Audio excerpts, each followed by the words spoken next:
What's good, everyone? This is Dev the Coolest. And this is Ray Bay. And this is JB.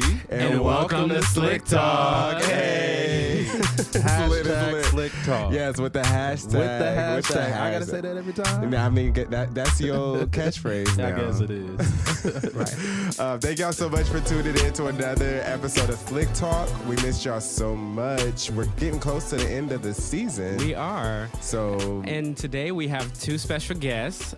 We have Fred Smith. Yes. Dr. Fred Smith. Come on, doctor. Right? AKA Scholar Bay. Follow the hashtags on Instagram and Twitter. And we also have Chaz, Lamar. They both co-created this amazing book that I absolutely love. It's called In Case You Forgot. And today they're with us to talk about that. Awesome. Yes, I'm excited. Yes. And they're remote. So This is our first remote episode, guys. So we're just coming up with new things. I love it. Okay, we doing it big. Right. So a little bit about both of our guests. I want to introduce them. Dr. Fred Smith is the Cross Coastal Center director at Cal State LA. He's also a writer. He's been a writer for a very long time, and he has other titles like The Right Side of the Wrong Bed, and I would say which other one do I really like? I'm sorry, I'm drawing Play a it blank. forward. Yes, play it forward. Down for whatever. My bad. he's like, I'll read you the discography if you're ready. I mean, Fred's been out here writing for especially Black queer men for a very long time, which we really appreciate. I gotta catch and then up. Chaz Lamar is a all-around creative writer, poet, and he's also went to Cal State LA for his bachelor's and also graduated from UCSF and his master's in education, if I'm not mistaken. So, yeah, we have some very accomplished writers out here. Come on. Yeah. So we're going to give them a chance to kind of elaborate on your introductions. So, actually, let me go with Chaz first. Tell us a little bit about your journey and why you wanted to write this book. Okay. Hey, everyone. This is Chaz Lamar, Chaz Lamar Cruz. I am excited to be a part of this podcast. Thank you all for inviting us here. So a little bit about my journey of writing the book. So it was pretty simple. As you said, Ray, I'm known more for like poetry and writing and performing poetry, but I've always wanted to write a novel, and I've been a fan of Frederick's novel for a long time. One of my favorite books that Fred wrote was Right Side of the Wrong Bed, and which this book, In Case You Forgot, includes the voice of Kenny Kane, who was in Right Side of the Wrong Bed. So this kind of is a continuation of Kenny's journey. So one day, Fred and I were working together at the time, and his publisher asked if he wanted to write another book. And Fred said yes. They were accepting proposals. And Fred just asked me if I wanted to write a book with him. Yes. And I said, sure do. And we made dates and times to meet, and we started to write the book.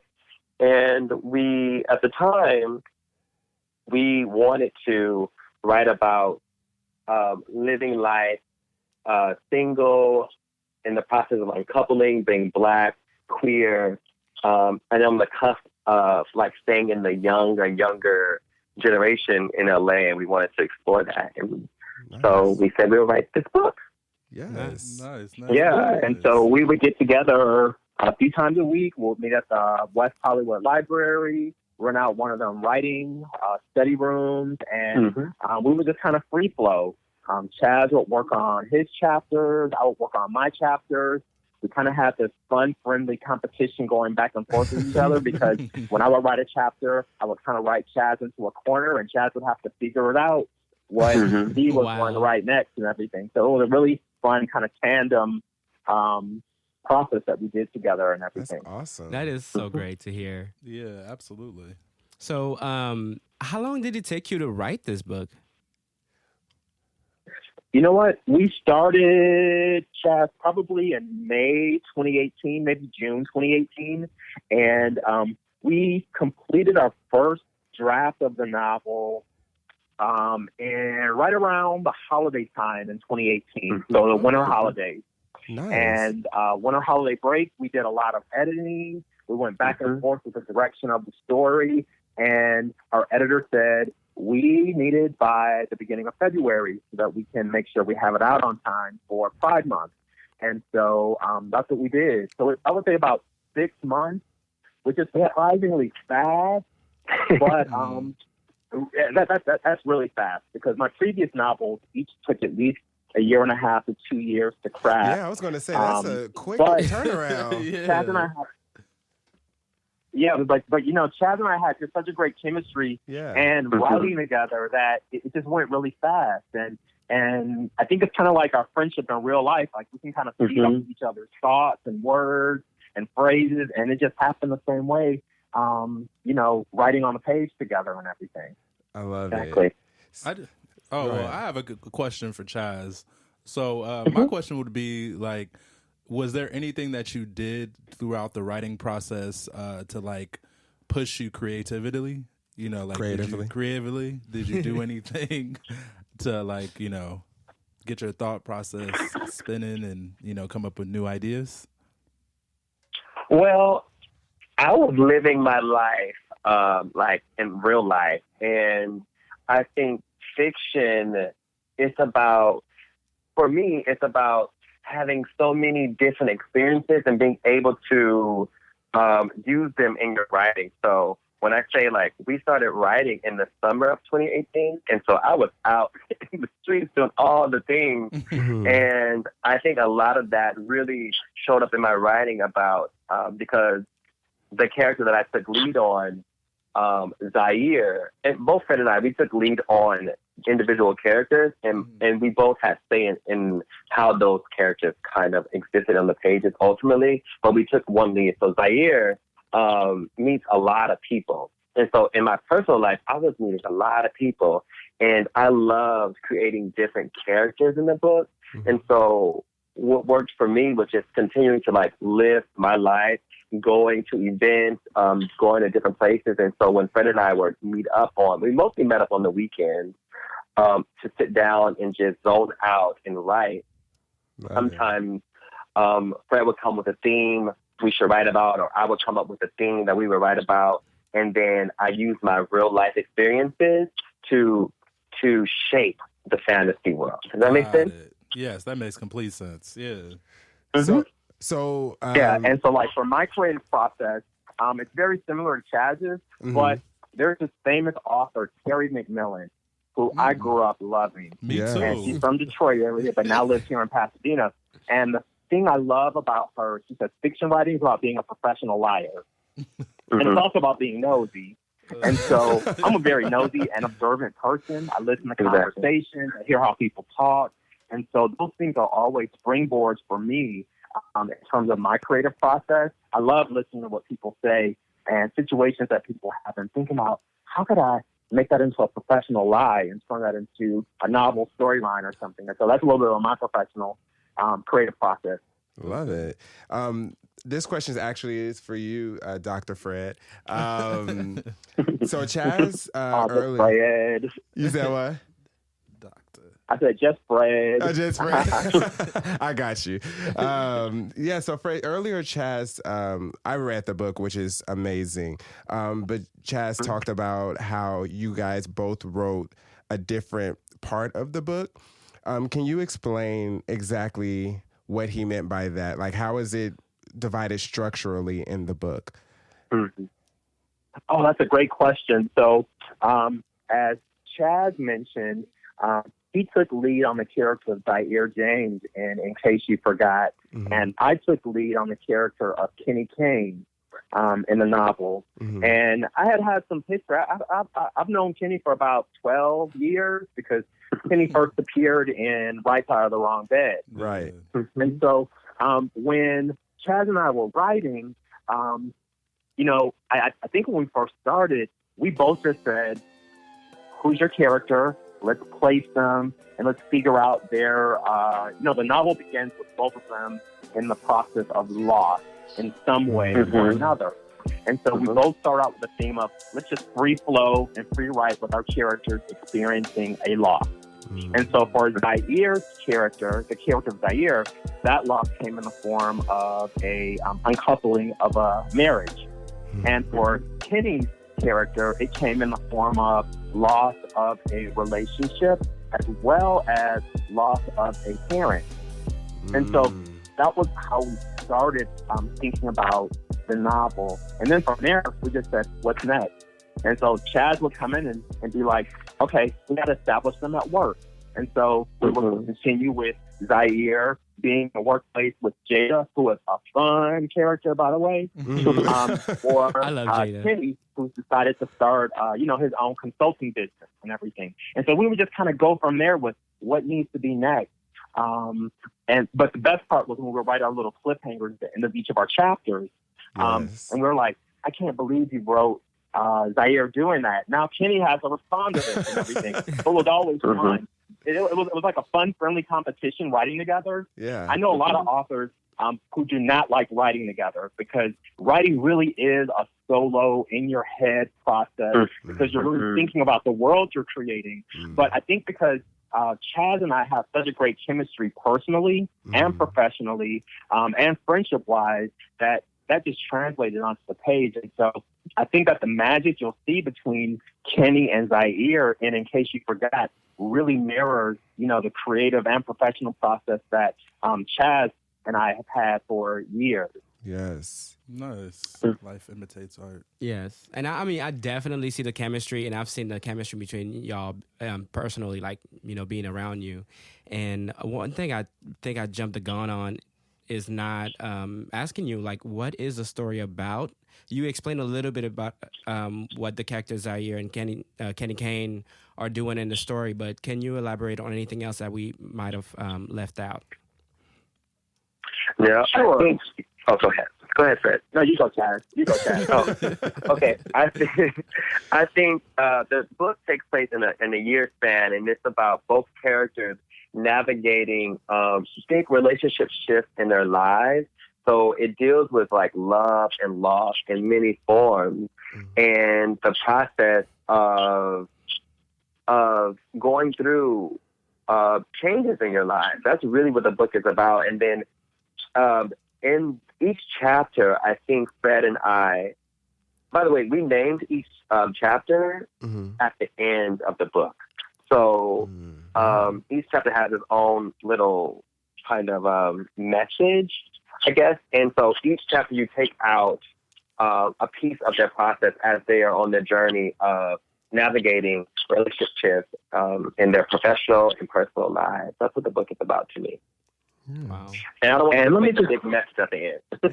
Right. Yeah, we're not going to write a big message. But also, I just want to share, like, someone who I know read the book, and they said that the city of West Hollywood is a major character in the novel. And it really is. Yes, and, I think all of us, who are talking right now, and a lot of the people who are listening, have experienced life in West Hollywood as a Black queer person. Yeah. For most of us, we just drop in on Friday night or Sunday night. You know where we drop in at. But these characters, Zaire and Kenny, actually live in West Hollywood, which is kind of a rarity. And so, this novel also, shows what it's like to actually be a Black queer person to live in West Hollywood, which is a different kind of beast altogether. And we can go down that road in this talk this afternoon and tonight and tomorrow and everything too. But West Hollywood plays a really huge role in kind of the racial politics, the queer politics. Yes. But ultimately, I think it's a really fun and funny novel. You're going to find a lot of stuff you're going to laugh about and cry about. And in case you forgot it. Yeah. And Ray said something beautiful when we discussed the book a little earlier today that encompasses a part of how to deal with grief. Yes. Yeah. Grief of the loss of, whatever you lose beyond just a relationship or a loss of a family member. Like, how do you maneuver through grief and still lead a happy life? Yeah. So I really love that component of the book as well. Yeah. No, absolutely. So, I mean, mine wasn't as serious. I mean, you took right. I mean, when we were at West Hollywood is dark within itself, so I just started to state it. I was going to mention how I could relate to the West Hollywood situation and everything like that, because living in LA and like you said earlier, going to West Hollywood mostly at night and not really experience it throughout the daytime and everything like that. So it was good to kind of read the book and get a different idea and paint a picture in my head how it usually is, you know, and how there's a whole world, a whole new world in the daytime of what goes on, and different restaurants you can go to and different people you'll see. And I think it's important that we, as a Black queer man, I think it is important for me. I'll just speak from my personal experience, for me to step out of my comfort zone with going at night and on specific days to do what the characters did and go have brunch and, you know, just to be present, you know, not even necessarily living there. So. Yeah. One thing I really love about the book is that you gave us reality of what's happening in the city. Talking about gentrification, and it's not just these two characters and their story, it's also the loss that the city is experiencing, like the loss of culture and how it's changing to something that it's new, but also stripped of like the life that it had. So I would just want to say I really appreciated that, because a lot of writers really focus on characters and not the surrounding as much, but y'all really nailed it. I do. Thank you. Yeah, You're making us sound way smarter than what we thought we were. No, you are. Y'all are In terms everything. of the loss and things, you know what? That's a really good point. I didn't even think about that whole loss in terms of loss of city identity. You know, there's a character in the book who grew up privileged in the Baldwin Hills. We'll call the Black Beverly Hills here in LA. And, yeah, I didn't even think about that whole idea of loss. Thank you for bringing up that point, Ray, because we're going to need to be thinking about that. Yeah. Though we do talk about that in the book, but yeah, we haven't. Yeah, Fred and I haven't had that conversation about like when we're talking about loss, we talk about your city as well. Yeah, Ray, that was really good. Yeah. I'm curious to like, what would be a takeaway before I know Ray wanted to segue to a different topic, but what would be a takeaway from the book if you wanted to hear, like if you want to give somebody an explanation or a quick kind of summary on the book, what would you want them to take away after reading the book? Like the most important, I would aspects. definitely say, you know, that's a really good point. I think that, you know, one takeaway is to give yourself another chance, to forgive yourself, to not forget who you are, but also to, you know, I think it's so important for us as Black and queer men to seek help when we need it. And oftentimes, you know, with hypermasculinity, even within queer community, sometimes we don't want to go ask for help or seek help when we really need it. And so I think that is a very important element and takeaway from my perspective. Yeah. Chaz, what do you think? Yeah, I'm going to keep it real simple. I think one takeaway for sure that I think the book caused me to say is that what the old folks used to tell me growing up is to keep living. And that's really simple, but ultimately, no matter what you go through, you got to keep living, and you got to determine how living is for you. And that, like Fred was saying, and that may mean going and get like professional help, or that may mean take your ass outside, go for a run, go to the club, you know, but keep living. Yes. And I want to say that I really identify with this book, and especially the two main characters, because I've experienced pretty much a lot of what they've experienced. I've lost my mom right before graduation. And so for me and Kenny Kane to have like this, he graduated from his doctorate degree and he saw his mom there, and she like was gone within weeks after. And then for me it was before, but I identify with everything that he was dealing with. But I also identified with Zaire because, deciding to leave a relationship that you were like a serious relationship and having like this process of trying to figure out who you are when you've compromised your identity for so long, and it's like your life is messy and you're not exactly sure what you're doing. So I felt like my life was on those pages, and I felt like really affirmed. But I mean, this book was really part of my self-care, so I would just want to let y'all know as well. Yeah, for all three of us. Because we had conversations. I haven't experienced exactly what either character, experienced, their overall arching, plots, I guess. But I can relate to them in a way, if that makes sense. They're very relatable characters outside of just like the specifics, right? So and just everything that was discussed in the book. Like I think I remember one specific line that I thought was funny. I was like, "Oh, I hope in the future we can get a shout out," because I seen that you guys gave a shout out to the read. Several podcasts. I love that. I love the read. The read podcast. We're not a shout out, but it was in the book. Yes. Telling Alexa to put it there. And who knows? We may have a part 2. Oh, that was one of my questions. Like, when is part 2 gonna? You gonna start working on that? Have you guys been talking about that? Because we ready. We got a special release. Could this book I'm be sorry. released Yeah, first? I'm like. Well, I'm flattered. There's a lot of people who have read it and said we need a part 2. Mm-hmm. And Chaz and I joke around and we're like, I guess we got to give people a part 2. And we haven't talked about it yet because we have a lot of other ideas that we want to work on as well, in terms of fiction, nonfiction, poetry, etc. But if the people want it, and if the publisher says yes, we want part 2 of Kenny and Zaire story, we may do it. Like some spin-offs. Yeah. I do have one question. You've asked more than one question. What do you mean? Go ahead. Ask away. You want to ask a question? No, I'm just joking. Okay. I do have a couple questions, yes, but one question for Dr. Smith. I'm going to still call you Dr. Smith. I don't care. All right. The character Kenny Kane, he talks about how he dates partners that are usually like beneath his level, in a sense. Like, they're not as accomplished or as people he takes care of. In what way do you feel like this somehow still serves them, even though he goes through so much because of his characters? You know what? I'm just going to keep it kind of real. Sometimes you just need a maintenance check. Sometimes you just need companionship. And I think that for this character of Kenny Kane, someone who has achieved academically and professionally and is in all these circles where, people are credentialed and talk all this academic life work and, all these awards and stuff.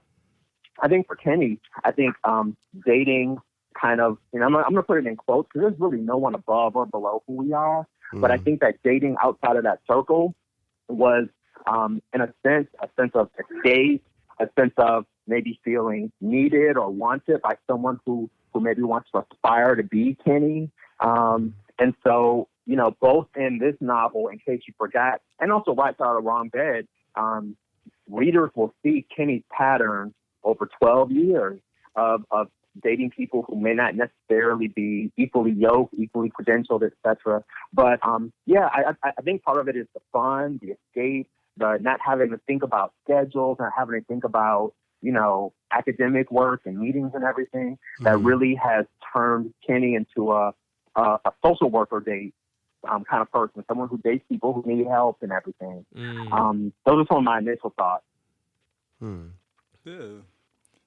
So do you guys ever see yourself like hosting like an open discussion about the book, like somewhere in open forum, like an open forum where you discuss more in depth on the characters and the storylines and everything like that? Because I feel like there's a lot to unpack in the book, and just like you mentioned earlier, we can talk about it for days. So do you guys ever see you guys doing something similar to that?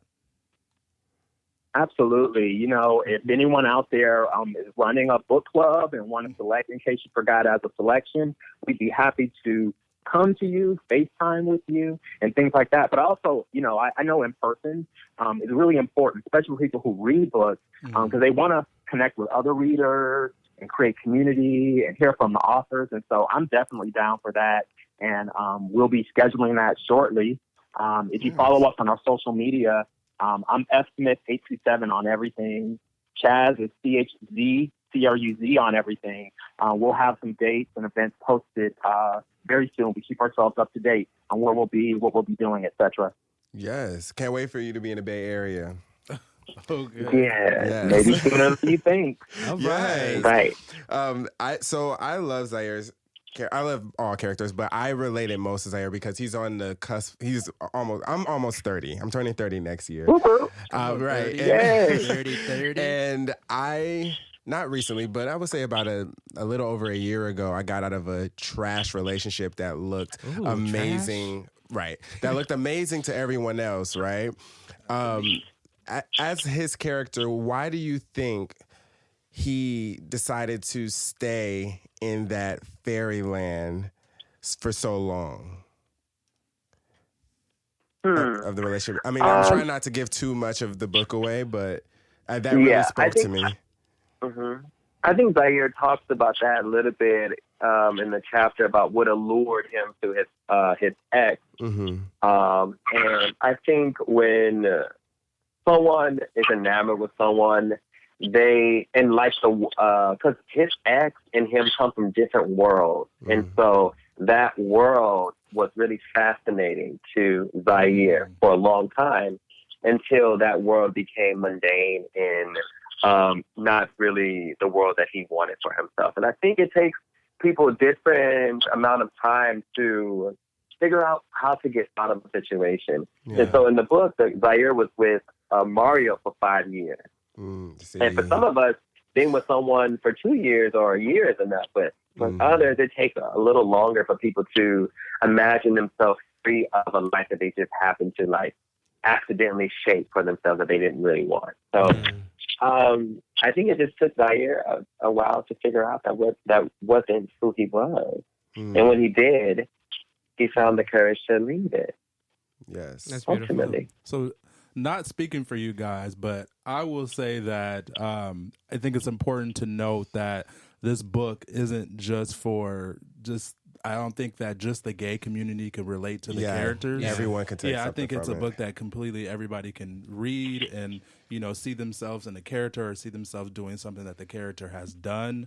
So I'm curious on what you would say to somebody that is not necessarily a gay queer man. What would you say to them to get them to pick up the book and read when they may be feeling that, they may not be able to relate to them or it's not for them? What would some advice that you would give them to pick up the book and check it out? Well, one, it's a darn good book. It's really good fiction. We have some friends who, so we have some Black cis het women who have read the book. They were kind of our focus group to see how a Black woman relates to the book. And they were like, this is akin to so in the 1990s, there was this real Black literature renaissance of Evelyn Harris, Terry McMillan, Eric Jerome Dickey, Pearl Begg, all these kind of folks. And they were like, this book throws us back to the 90s and early 2000s when Black literature really popped. Yes. And so I would say if you're an avid reader, you understand the joy of picking up a book no matter who it's by or what it's about, because reading is really about just taking you to another world, whether that character is like you or not like you or that location is halfway around the globe. It's really about escape. It's really about, imagining what is possible and then developing empathy for people who may not be like you. And so I would say In Case You Forgot is the kind of novel that will take you back. It'll make you think about people and it'll help you kind of reimagine and think about the relationships in your life, whether it's family, friends, professional, partners, all that kind of thing. What do you think, Chaz? I think what you just said is great, but I also would say that these characters are whole people. And so the main characters are both queer, but they're whole people. And and the book encompasses their whole world, and that includes people who are not male, who are not cisgender, and who are not queer. And so they have to navigate with straight people, with people with different genders, and so who have important parts in the book. And so with people who may not identify as a Black gay man or a Black queer man, there are different characters in there who are tied to the lives of those queer men. Yes. Yeah. So I know we've asked you a lot of questions about about the book pretty much, but did you have any questions for us? So, I do. For folks who read it or some of it, was there a part with major? I want to know what the emotions people get, because as a poet, I like to know how people are impacted emotionally to certain things. So, like, is there a part that you remember that made you really laugh or made you frustrated or cry? I don't want to give it away. We were talking about the Palm Springs part. Oh, earlier. yes. No, okay. Well, now give it too much away. I'm going to tell you a funny story. Oh, what happens in Palm Springs stays in Palm Springs. Right. There you go. I was flying to LA and I was on a plane reading, and when I got to that like chapter, I gasped and I like dropped the book. And the guy next to me was like looking at me like, "What the hell?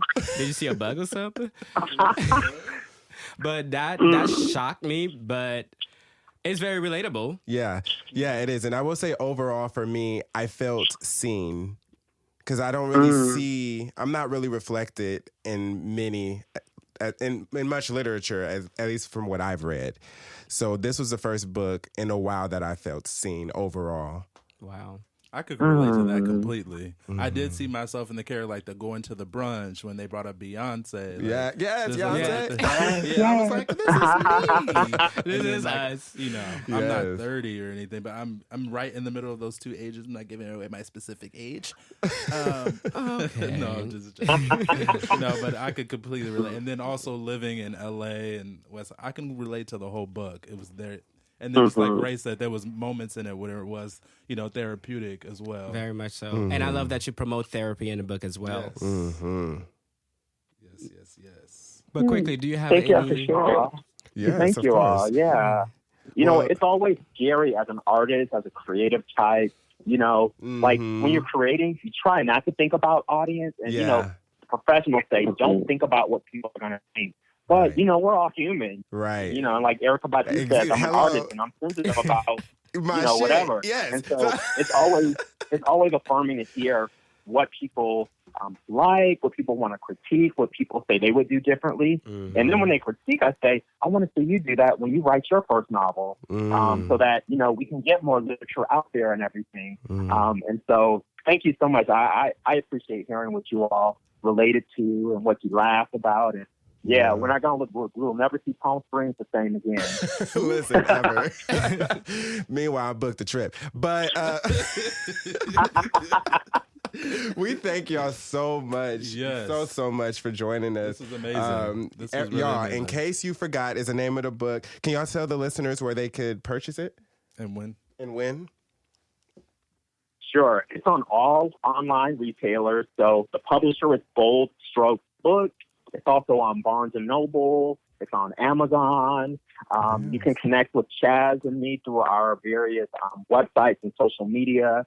But yeah, any place you buy books, online or an actual bookstore, you know, you can pick up in case you forgot. And I would also say, if you see the book in a bookstore, do some sneaky marketing and take it from wherever it is and put it on the front shelf of the bookstore. Yes, definitely. Creative placement. There you go. Yeah, I love it. I'm gonna throw it in the favorite section. Listen, tell right your friends, there. like what I like to say all the time is what? Spread the word. Spread the word. Like, Tell let your people friends and love. family. Like, tell your Spread the friends. love. Don't keep the information to yourself. Right. I've been telling people about the book already. So yes, and support. Thank Support. you. yeah. Well, thank y'all so much for listening to another episode of Slick Slick Talk. Talk. We will see y'all in 2 weeks. We love y'all so Thank much. you so much. Cheers. All right.